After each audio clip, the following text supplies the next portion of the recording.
Bonjour à tous, bonjour à toutes. Je vous remercie d'assister à ce webinaire aujourd'hui. Je suis Laurence Artigue, infirmière au centre hospitalier de Pau.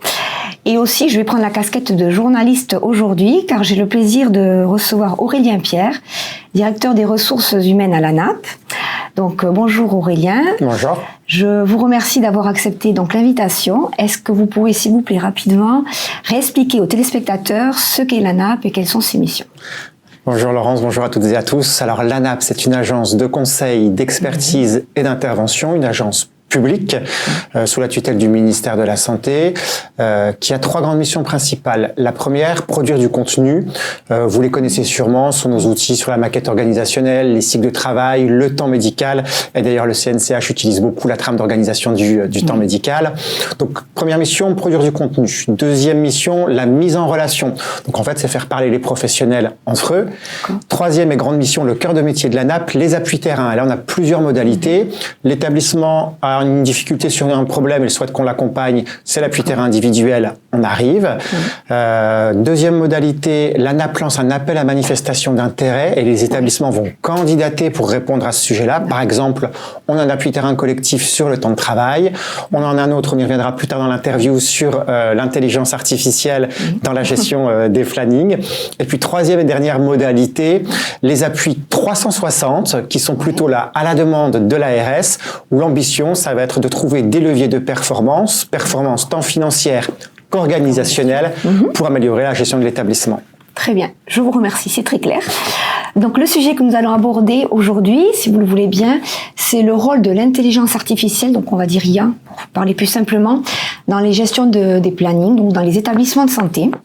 Ce sujet, quand même, il est très passionnant parce qu'en fait, le planning, il n'y a pas un seul jour qui passe dans les services sans qu'un soignant parle de planning. Le planning, c'est le nerf de la guerre. Et si le planning va bien, en gros, tout va bien. Parallèlement, donc, nous avons des cadres qui mettent du cœur à l'ouvrage pour tenter de réaliser et de réajuster au quotidien au mieux ce planning. Ce n'est pas facile. Et je pense d'ailleurs que le planning est plutôt source de stress pour tout le monde, que ce soit donc pour les équipes comme ceux qui le font. Vous, au niveau de l'ANAP, Aurélien, est-ce que vous savez s'il existe un temps moyen qui est dédié au planning, entre la réalisation et les réajustements, peut-être un temps moyen par semaine, ou du coup, ça occupe combien du pourcentage du temps de travail du cadre? Est-ce que tout ça, ça a été évalué? Alors, on l'a pas mesuré de manière quantitative. En revanche, ce que l'on voit, vous avez raison, quand vous parlez de nerf de la guerre, c'est un exercice complexe qui peut prendre plusieurs heures à plusieurs jours, selon les services. Alors peut-être la question à se poser, c'est pourquoi c'est complexe? Pourquoi finalement c'est pas un jeu assez facile où on va positionner en fonction des compétences, des desiderata, les agents dans les différents services? C'est un peu plus complexe que cela. En fait, le planning, c'est un agrégat de contraintes. C'est ça. Quelles contraintes? Tout d'abord, vous allez avoir les contraintes réglementaires. Il n'y a pas le choix, on doit respecter la loi. Par exemple, vous devez avoir 4 repos hebdomadaires par quatorzaine. Vos samedis, dimanches, c'est important. La loi dit que vous devez avoir au moins un samedi, dimanche, une fois sur deux, dont au moins un dimanche. C'est important. Donc déjà, première contrainte, la réglementation. La deuxième, ça va être les contraintes humaines, les desiderata des équipes, qui sont bien évidemment légitimes, qui vont permettre effectivement de maintenir la qualité de vie et les conditions de travail, mais pas que. Vous allez pouvoir aussi questionner la seniorisation des équipes. Par exemple, je vais faire attention de ne pas mettre que des jeunes infirmières ensemble, qui pourraient être en difficulté du coup dans des services très techniques comme l'AREA, par exemple, le temps de formation ou autre. Donc toutes ces contraintes humaines.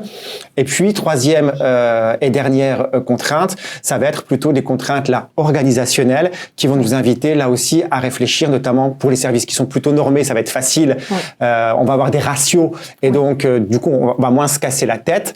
Mais pour les autres, ça va être l'évaluation de la charge en soins.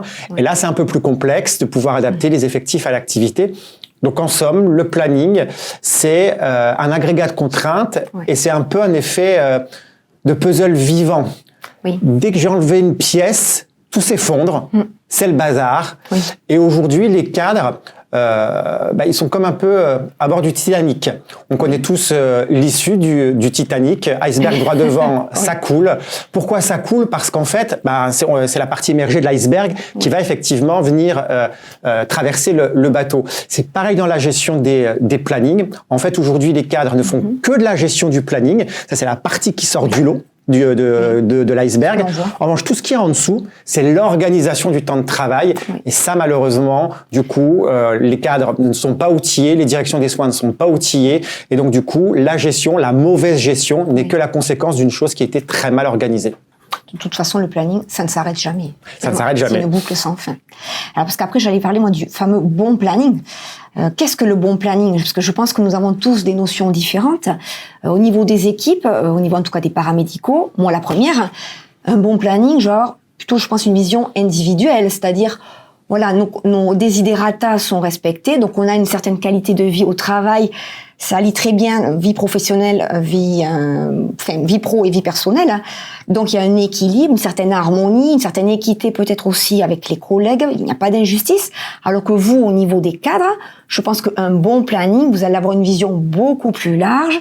Et je pense que nous, au niveau des équipes, en fait, il y a plein de choses que l'on occulte sur vous. Enfin, vous qui avez été cadre vous-même il y a quelques années, qu'est-ce que pour vous un bon planning finalement? Ça englobe tout ce que vous avez dit avant, donc exactement. C'est une tâche qui est énorme, qui prend beaucoup de temps, c'est chronophage. Les cadres ont quand même beaucoup de missions d'encadrement, d'accompagnement, au niveau des projets de services, d'établissement, de qualité de soins, démarche qualité, et j'en passe. Donc déjà, ils le font, on va dire, mais du mieux possible. En fait, je pense qu'il leur manque effectivement donc du temps. Et donc vous, au niveau de la NAP, vous avez trouvé donc une solution qui semble être l'intelligence artificielle, donc l'IA. Est-ce que pour vous, l'IA, elle a quel objectif? Finalement, vous avez pensé à l'IA, c'est censé amener quoi dans les services de soins, au niveau de l'encadrement, au niveau de ces plannings? Qu'est-ce que ça va permettre? L'IA, elle va permettre de redonner du temps au cadre pour se concentrer sur son cœur de métier. Le cœur du métier du cadre, c'est pas faire des plannings. Le travail du cadre de santé, c'est d'assurer la qualité, la continuité des soins. Et donc, du coup, comme vous le disiez très bien, d'aller accompagner les équipes sur le terrain, de contrôler la qualité des soins, de mener des projets, etc., etc. Mais c'est certainement pas de passer X% de son temps à faire des plannings. Donc, l'IA, elle est là pour absorber cette tâche, non pas pour faire à la place d'eux, pour simplifier le travail du cadre. Le cadre restera bien présent dans ce travail pour aller valider et parfois arbitrer, selon les différents scénarios que l'IA va proposer, le bon planning. D'accord. Et donc, vous, initialement, cette idée-là de l'IA, elle est venue comment? Et quand? Est-ce que vous avez eu un modèle peut-être européen, international, où c'est utilisé? Ou est-ce qu'il y a d'autres entreprises, peut-être en France, qui utilisent l'IA pour faire des plannings, mais dans des domaines autres que la santé? Comment vous est venue l'idée finalement? Alors l'idée déjà de l'IA, elle part de ce que vous disiez en propos liminaire, c'est-à-dire trop de temps passé à faire les plannings, comment on peut recentrer les cadres de santé sur leur cœur de métier. Le point de départ, il est là. On s'est dit, l'IA monte en puissance, on doit pouvoir effectivement la mettre au service de la gestion des plannings. Donc pour ce faire, on a organisé du coup un grand challenge qui avait pour objectif de mettre à l'épreuve l'intelligence artificielle en cas réel. Donc on a organisé un défi où on avait des cadres seuls et des cadres assistés avec l'intelligence artificielle qui devaient réaliser un planning assez complexe, à vrai dire, dans ces deux conditions.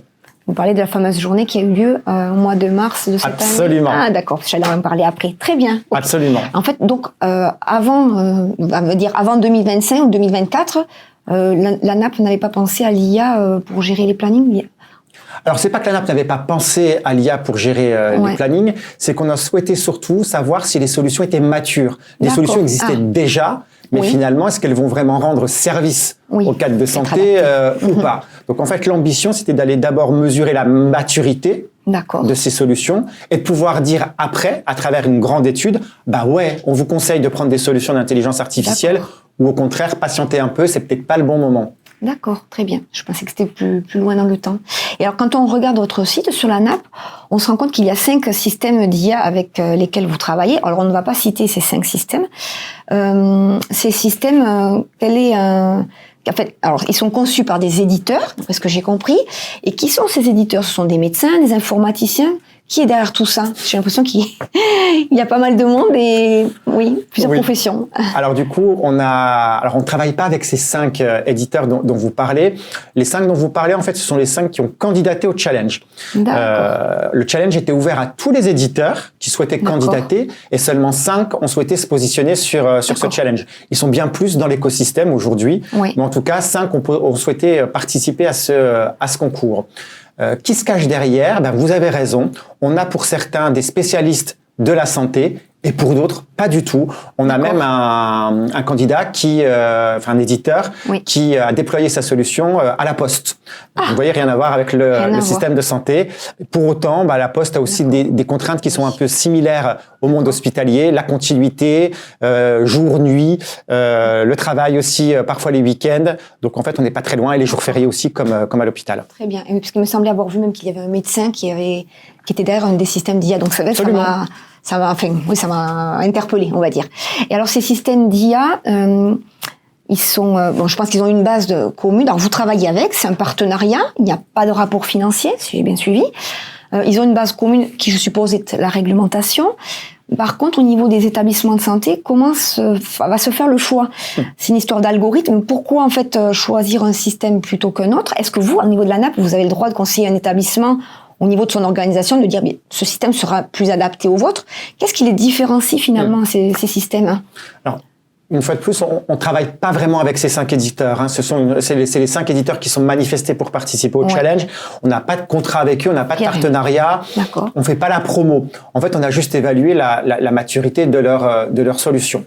Vous avez raison. Le rôle de l'IA va être de sécuriser la partie réglementaire, mais pas que. Elle va aller aussi au-delà. Vous allez pouvoir entrer les différentes contraintes des agents, dire que telle personne ne peut jamais bosser les week-ends pairs parce que c'est pas le week-end de la garde de ses enfants. Vous pouvez rentrer que telle personne a une contrainte personnelle tous les mardis et donc le mardi, j'invente n'importe quoi, elle ne peut être que du matin. Vous allez pouvoir rentrer un par un les desiderata des différents agents. Et donc, l'IA va être capable, à travers la réglementation, les desiderata et les besoins que vous aurez préalablement rentrés, en disant j'ai besoin de temps de personnel matin, midi, nuit, vous sortir un planning. Et donc ça, c'est plutôt chouette. Et donc, du coup, le cadre va arbitrer les propositions de l'intelligence artificielle. Alors après, comment choisir, comment arbitrer? Là, on est encore dans la seconde phase du challenge où l'ANAP a lancé un appel à manifestation d'intérêt sur IA et planning pour aller les accompagner. En fait, l'objectif, là aussi, va être de former les cadres à l'utilisation de l'intelligence artificielle. Donc là, on a sélectionné 122 établissements qui vont être accompagnés d'une solution d'IA. Le ministère de la Santé a dégagé une enveloppe de 2 millions d'euros pour faciliter l'acquisition des logiciels et le déploiement de la formation. Et donc l'ambition pour l'ANAP va être d'une part d'aller former les établissements sur le côté organisation du temps de travail, donc tout ce qui est sous l'eau, si on reprend l'image de l'iceberg tout à l'heure, parce que effectivement c'est important pour l'encadrement de bien comprendre la gymnastique du planning. Et puis les éditeurs vont également former l'encadrement, les directions à l'utilisation de leur système. Parallèlement, il y avait aussi une vraie demande des éditeurs de mieux connaître le système de santé, puisqu'on l'a vu, ils sont pas tous spécifiques à notre écosystème, et donc on les accompagne eux aussi dans la connaissance du milieu hospitalier. Oui, donc il y a un beau et gros programme, il y a plein de choses à faire à l'avenir. Et il y a donc ces systèmes, il y a un coût, je suppose. Oui. Certainement qui va peut-être influencer après au niveau des établissements. Alors les coûts effectivement sont variables. On pourra pas en parler. Ici, mais en fait ils proposent différentes formules. Globalement, pour la plupart, ce sont des abonnements en fonction du nombre d'agents que vous allez avoir dans le système. Dans le système, exactement. Et donc, c'est des systèmes d'abonnement, globalement. D'accord. Et en France, là, actuellement, est-ce que vous savez combien d'établissements utilisent l'IA? C'est assez récent et il y en a beaucoup. On a peu d'établissements aujourd'hui qui sont allés au bout de la démarche. C'est le début. Exactement, c'est le début. Et à terme, on espère que beaucoup seront mobilisés sur le déploiement de l'IA, notamment déjà les 122 qu'on va accompagner. Bien sûr. Et puis après, faire la promo aussi, des solutions qui marchent bien. En fait, les établissements avaient le choix de leur solution. C'est-à-dire la NAT n'a pas dit prenez les 5 du concours, par exemple, un des 5. Non. En fait, ils avaient vraiment le choix sur la solution d'IA. Nous, on s'intéressait juste à la maturité, là aussi, de la solution. C'est-à-dire qu'il y en avait certains qu'on connaissait pas, que des établissements ont pu choisir. On a rencontré les éditeurs pour aller questionner la maturité du système et savoir si oui ou non, ils pourraient répondre effectivement à l'enjeu de ce second challenge. Très bien. Et est-ce que l'IA est capable de faire tous les plannings? Je suis coquine. Moi, par exemple, je vais vous citer un service, on va dire, technique, on va dire une quarantaine d'agents, plusieurs amplitudes horaires, des agents qui travaillent en 8 heures, d'autres en 10 heures, 2 ou 3 lignes d'astreinte. L'IA est capable de faire de tout ça? Oui, l'IA est capable de faire tout ça. Le challenge, le scénario du challenge qu'on a fait donc du coup en mars 2026, on était sur une équipe de 60 infirmières sur un service de réanimation, alternant jour-nuit, beaucoup de temps partiel pour venir un peu complexifier l'exercice. De nombreux desiderata là aussi pour venir complexifier l'exercice et de la complexité aussi pour l'IA d'aller arbitrer quel desiderata je vais prioriser par rapport à un autre. À titre d'exemple, on avait un soignant qui avait besoin de tous ses week-ends parce qu'il accompagnait un de ses proches qui était en fin de vie. D'accord. Et puis versus un autre qui voulait tous ses week-ends pour aller faire des cours de Zumba. Et donc finalement, comment je priorise? Alors l'humain saura assez facilement peut-être comment prioriser la chose. L'IA un peu moins. Donc c'est ce qu'on a voulu mesurer. Et pour répondre à votre question plus précisément, si l'IA est capable de tout, je vous ai dit oui dans un premier temps. Maintenant, je viens pondérer ma réponse. Elle est capable si on a un bon cadre derrière. Alors un bon cadre. Si on a un cadre qui a bien paramétré l'outil. D'accord. Les résultats du challenge sont assez intéressants. On a eu une solution qui arrivait dans le top 5. Super. Et cette même solution a également été éliminée par l'utilisation avec un autre cadre de santé parce qu'il a pas su l'optimiser, il a produit des choses qui étaient pas bonnes. Et donc, vous voyez, avec un bon usage, ça cartonne. Avec un mésusage, on en revient un peu au début. Il faut apprendre à s'en servir. Oui. D'où l'intérêt là d'aller les former dans cette phase 2. D'accord. Et donc, l'IA dans la vie concrète, elle a déjà échoué sur un planning ou pas du tout? Alors là, oui, parce qu'en fait, dès lors qu'elle ne va pas être conforme à la réglementation, pour nous, elle échoue. Ah oui. C'est-à-dire, je vous fais travailler 6 jours de suite, par exemple, voilà. Pour nous, il échoue. Il n'a pas réussi à produire quelque chose de conforme à la réglementation. C'était vraiment pour nous un critère éliminatoire. Après, les desiderata, c'était pas un critère éliminatoire parce que également dans la vraie vie, parfois on peut pas respecter tous les desiderata. Si toute l'équipe me demande le même week-end, je vais pas pouvoir le donner à tout le monde. Le planning parfait n'existe pas. Non. Donc à un moment donné, il y a des choix à faire. En tout cas, le seul critère éliminatoire, c'était la réglementation. Et je vous dis, l'IA, du coup, parfois, n'a pas respecté ce critère-là, dû à un mauvais paramétrage fait par le cadre de santé. D'accord, très bien, j'entends. Quand on vous écoute, donc il n'y a que du positif, que des avantages à opter pour l'IA, ce modèle de gestion. Moi, je pense comme pour tout dans la vie, il doit quand même y avoir quelques faiblesses, quelques inconvénients. Alors, j'avais pensé à 3 et puis vous allez me dire ce que vous en pensez. Dans le premier, je pensais à l'aspect financier, donc on ne peut pas rentrer, je sais, dans les détails. Mais dans une politique actuelle où on parle de déficit, de restrictions budgétaires, donc l'IA, elle a un coût. Et qu'est-ce qui va faire finalement que un établissement va opter et qu'est-ce qui va faire pencher la balance pour que finalement, ça va peut-être majorer un peu ce déficit, mais on prend ce système. Donc, il faut s'y retrouver quelque part. Donc, est-ce que c'est vraiment un inconvénient? Qu'est-ce que vous en pensez? Non, je crois pas, d'autant plus qu'on le voit et on l'a vu là sur cet appel à manifestation d'intérêt. Aujourd'hui, les pouvoirs publics s'emparent du sujet. On a une première enveloppe de 2 millions d'euros dégagée par le ministère de la Santé. Si les résultats sont probants, on peut imaginer légitimement que le dispositif de financement, on l'espère en tout cas, puisse perdurer. Ça puisse marcher. Très bien. Moi, après, j'avais pensé à un autre aspect, on va dire un peu plus humain. C'est au niveau des cadres eux-mêmes, au niveau de leur ressenti. Est-ce que vous avez eu des retours d'expérience dans des centres? Alors, c'est peut-être un peu tôt pour en parler. On va dire, on laisse plus de temps au cadre pour gérer son équipe. Mais quelque part, du coup, il peut peut-être gérer 2 équipes. Est-ce qu'il y a déjà eu des suppressions de postes de cadres? Une réorganisation finalement où on va utiliser moins de cadres puisque l'IA est capable de faire des plannings. Alors pas à ma connaissance, la question est légitime, mais l'ambition est vraiment d'aller pouvoir redonner du temps cadre aux cadres. Et donc, à titre d'exemple, l'hôpital Foch utilise un logiciel d'IA pour ses plannings, notamment au bloc opératoire. La CAD nous a fait un retour d'expérience lors des journées Perfia que la NAP a organisées en novembre dernier, si je dis pas de bêtises. Les retours étaient assez dithyrambiques de de la cadre de santé. Elle passe aujourd'hui quelques minutes, je la cite, à faire le planning. Et donc, aujourd'hui, se concentre vraiment sur l'accompagnement des équipes, le contrôle de la qualité, etc., etc. Enfin, elle revit. Bon, donc et on lui a pas donné, effectivement. Non, il faut pas avoir peur. Le planning aujourd'hui est perçu par certains cadres comme un élément de pouvoir. C'est vrai, effectivement, ça reste un objet décisionnel. Oui. Mais là, aujourd'hui, cet objet-là ne disparaît pas. Et au contraire, même le rôle du cadre, c'est un mot un peu à la mode, et pardon pour ça, mais va être augmenté avec l'intelligence artificielle. Et c'est vraiment ce qu'on va chercher. D'accord. Bon, ça, j'avais pensé à ça. Et donc, ensuite, on en a parlé un petit peu tout à l'heure. Moi, donc, un des inconvénients, enfin, une faiblesse plutôt de l'IA, c'est que pour moi, elle est dénuée d'intelligence émotionnelle.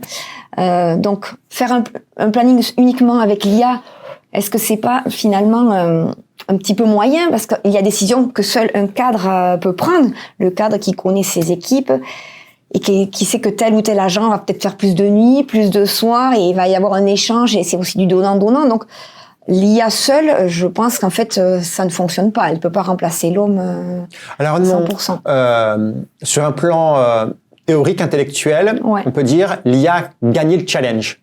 Oui. En revanche, la vraie conclusion qu'on amène à la nappe, et j'insiste là-dessus, c'est la collaboration IA-cadre qui a gagné. Une fois de plus, l'IA seule, je vous l'ai dit, peut produire quelque chose de non conforme, donc ça va pas du tout, et peut, à contrario, produire quelque chose de très bien. Donc c'est vraiment la collaboration IA cadre de santé qui va faire la réussite du projet. Vous avez raison, il y a des contraintes personnelles, le cadre connaît bien ses équipes, c'est que c'est plus facile pour telle ou telle personne de faire telle ou telle chose.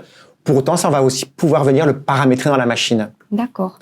Et j'insiste, la machine propose, le cadre valide. Ce qui sort vraiment, ce que sort l'IA, c'est pas un produit fini. Enfin, ça peut l'être. Ça peut l'être. Pour autant, il est nécessaire que le cadre ait un regard dessus.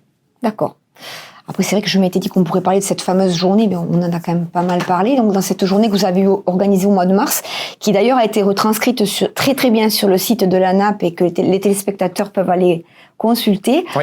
Donc, tout s'est fait en une journée. Vous aviez 19 cadres. Exactement. Et donc, il y a eu 2 étapes. Un planning le matin, mais l'après-midi, il y a eu, je crois, quelques rebondissements. Exactement. C'est ça, il a fallu refaire les plannings avec des situations, on va dire, un peu plus complexes. Exactement. Alors, on a eu 400 candidatures. Ah oui. Quand même. Donc, le sujet mobilisé et intéressé la communauté des cadres de santé. Donc, ça, c'est plutôt chouette. On en a sélectionné 19. Et donc, on avait un jury d'experts composé globalement des grandes fédérations, la FHF, la FHP, la FEAP, la DGOS, bien évidemment, la NAP. J'espère que je ne dis personne, sinon je me ferai taper sur les doigts. Vous avez raison, le challenge s'est duré sur une journée. Premier temps, le matin, c'est ce que je vous ai dit, un planning plutôt classique, une équipe de 60 infirmières en réanimation. On devait assurer une présence de 10 personnes matin, 10 personnes jour, 10 personnes nuit, pardon, avec pas mal de contraintes. Et donc là, on est venu regarder ce qu'ils nous ont proposé. On est venu complexifier une première fois l'exercice avec un pic épidémique. Voilà. Nombreux arrêts maladie. Et donc, on doit malgré tout garantir les besoins du service qui étaient estimés à 10. Et puis, on est venu encore complexifier une dernière fois l'exercice en disant la direction des soins veut anticiper sur la semaine prochaine parce qu'elle va être difficile. Malgré les arrêts, malgré tout ce qu'on a vu auparavant, on va passer à 11 personnes jour, 11 personnes nuit sur une semaine donnée. Et donc, refaites le planning. Donc, trois temps, un premier temps lambda, un deuxième temps un peu plus complexe, un dernier temps très complexe. Ce qui est intéressant de noter, finalement, c'est que sur le premier temps, l'IA a montré vraiment une plus-value. Ultra rapide, a produit des trucs très bien, dans un temps très acceptable, enfin incroyable. Oui. En revanche, sur un planning qui était déjà fait, quand on venait du coup sur l'étape 2, l'étape 3, complexifier, le réajuster, là, elle était un peu plus en difficulté, alors que les cadres à la mano ont été plus finalement à même à gérer les imprévus. Donc ça va évoluer dans les mois à venir, parce que l'intelligence artificielle évolue tellement vite, que ça va être réglé là, voire c'est déjà probablement déjà réglé. Donc c'était assez intéressant de noter ça. Donc celui qui a gravi les marches du podium et a gagné la Palme d'Or, donc c'est l'IA, mais il en ressort que finalement l'IA doit travailler avec l'homme. Alors je tiens quand même à saluer qu'il y a eu un cadre seul qui est arrivé sur le podium. Ah. Ouais. Bien. C'est important de le dire. Et d'ailleurs, on l'a intégré dans le réseau des experts. Notamment sur le volet temps de travail. Et donc, il va venir aussi pouvoir accompagner les équipes pour les former sur le temps de travail. D'accord, bon, mais très bien. Je vais avoir une petite question pour vous, là, donc je vais claquer des doigts. Vous vous retrouvez donc directeur d'établissement. Là, je vous propose l'IA pour gérer tous vos plannings dans les services et vous n'avez que 3 secondes pour répondre. Qu'est-ce que vous dites, oui ou non? Oui. Oui. Oui, je vais pas hésiter. C'est votre dernier mot? C'est mon dernier mot. Ouais, vraiment, parce que je suis convaincu qu'il y a une vraie plus-value aujourd'hui pour l'encadrement, pour avoir été cadre. J'étais infirmier, cadre sub, directeur des soins. Oui. Je dis toujours que je referai tous les métiers que j'ai pu faire aujourd'hui, sauf celui de cadre de santé. Pourquoi? Parce que c'était l'enfer, ces plannings. Je pouvais pas accompagner les équipes comme je le voulais parce que j'étais pris par ce planning-là dans un exercice complexe, le nez dans le guidon, à plus savoir quoi faire. Peut-être que demain avec l'IA, je reviendrai volontiers cadre de santé, qui sait. Mais sans hésiter, oui pour l'IA, pour pouvoir permettre aux cadres de santé de s'épanouir dans leur métier, vraiment. D'accord. Dans la gestion de projet, dans l'accompagnement des équipes, etc., etc. Bon, très bien. Notre webinaire va se conclure. Donc, tout ce que l'on peut en retenir, c'est que la gestion de planning, c'est une tâche chronophage, que l'IA, finalement, c'est une solution. Il faut la considérer comme un accompagnement. Ce n'est pas une rivale, loin de là. Il faut l'apprivoiser, tout simplement. Et elle doit permettre une meilleure qualité de vie au travail, en fait, pour tout le monde. Je pense donc que ce soit les cadres comme les équipes. Et tout le monde doit en sortir gagnant. Donc, l'IA, elle existe pour la gestion des plannings, mais aussi, si l'on va voir le site de la NAP, elle existe dans d'autres domaines comme les diagnostics, les parcours de soins, les organisations. Je pense qu'il y a peut-être d'autres choses, mais ça vaut le coup de tenter de se lancer dans l'aventure. Et je vais vous laisser le mot pour la fin, si vous voulez, Aurélien, si vous avez quelque chose à rajouter, ce sera avec plaisir. Ouais, vous avez raison. Il n'y a pas que l'utilisation des plannings aujourd'hui pour l'IA. Vous allez pouvoir retrouver sur notre site, on a monté un observatoire de l'usage de l'IA en santé. Vous allez retrouver donc du coup toutes les pratiques et tous les retours établissements avec les contacts, si ça vous intéresse, pour essayer la solution dans votre établissement. Et puis, pour conclure aussi, dans les plannings, on l'a vu à Montréal, le CHUM, donc le Centre hospitalier universitaire de Montréal, utilise aussi une solution d'IA dans la gestion de ses plannings personnels, mais aussi des patients.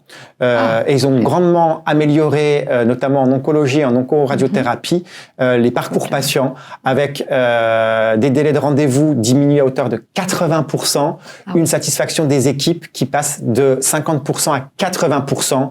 Donc vraiment, l'IA, il faut y aller, il faut pas en avoir peur. C'est l'avenir. Et c'est l'avenir. Et une fois de plus, c'est une collaboration, c'est-à-dire que là aussi, c'est pas l'IA seule. Il y a toujours une supervision humaine. Donc go. Bien, super. Je vous remercie pour être venu aujourd'hui et pour cet entretien et je remercie les téléspectateurs pour avoir assisté à ce webinaire.